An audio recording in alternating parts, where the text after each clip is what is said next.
চাঁপাইনবাবগঞ্জের বীরশ্রেষ্ঠ ক্যাপ্টেন মহিউদ্দিন জাহাঙ্গীর সেতুতে টোল বৃদ্ধির প্রতিবাদে সড়ক অবরোধ করেছেন রিকশাচালকরা। শনিবার দুপুর 12টার থেকে মহানন্দা সেতুর টোল প্লাজা এলাকায় তারা এই প্রতিবাদ কর্মসূচি পালন করেন। এ সময় সড়কে দুদিকে দীর্ঘ যানজটের সৃষ্টি হয়। পরে পুলিশ সদস্যরা এসে পূর্বে টোল আদায় করা হবে এমন আশ্বাস দিলে তারা অবরোধ তুলে নেন এবং যান চলাচল স্বাভাবিক হয়। সেতুটিতে রিকশা প্রতি টোল 5 টাকা থেকে বৃদ্ধি করে 10 টাকা নেয়ায় রিকশাচালকরা একজোট হয়ে প্রতিবাদ করে সড়কে অবস্থান নেন। এ বিষয়ে চাঁপাইনবাবগঞ্জ সদর থানার অফিসার ইনচার্জ মেহেদী হাসান জানান, রিকশা চালকরা প্রায় 50 মিনিট সড়ক অবরোধ করে রাখে। খবর পেয়ে পুলিশ গিয়ে তাদের বুঝিয়ে সড়ক থেকে সরিয়ে দিয়ে পরিস্থিতি স্বাভাবিক করে। বীরশ্রেষ্ঠ ক্যাপ্টেন মহিউদ্দিন জাহাঙ্গীর সেতুর টোল আদায়ের দায়িত্বে থাকা ঠিকাদারি প্রতিষ্ঠানের অন্যতম অংশীদার ও চাঁপাইনবাবগঞ্জ চেম্বারের সভাপতি আব্দুল ওহেদ জানান, সড়ক ও জনপথ বিভাগের শিডিউল অনুযায়ী রিকশার টোল নির্ধারণ করা আছে 10 টাকা।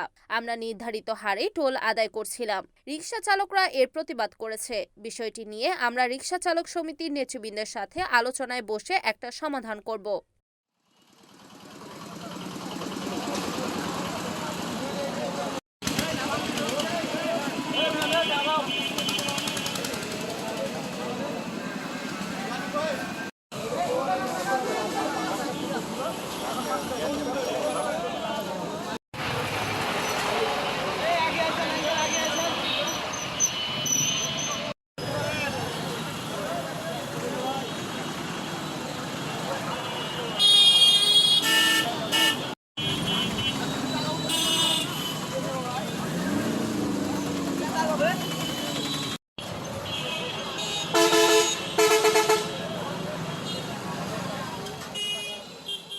রিপোর্ট মোহাম্মদ সিফাত রানা, NAN টিভি, চাঁপাইনবাবগঞ্জ।